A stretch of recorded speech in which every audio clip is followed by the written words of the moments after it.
A gente perde a fralda. Será que a gente pode trocar? Pode, né? Aí ela falou que podia ver a fralda depois.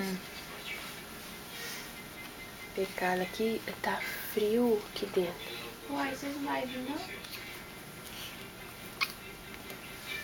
Cadê a brusinha? Aqui. Vai dar 8 horas, gente.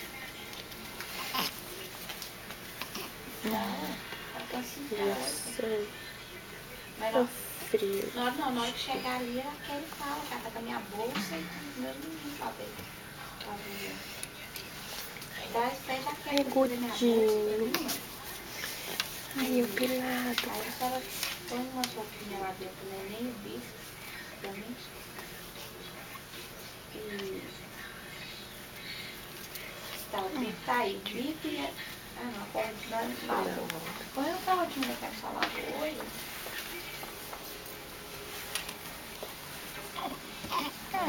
Gente, tão fofo. Tão fofinho. Ai, que frio, Citinha. Que frio.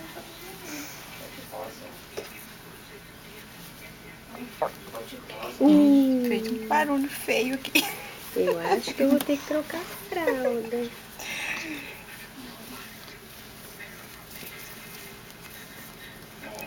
Gente, eu acho que esse menino parece com o pai. Acho. Atrás da coxinha tá enroladinho. Vou baixar. Negócio alto.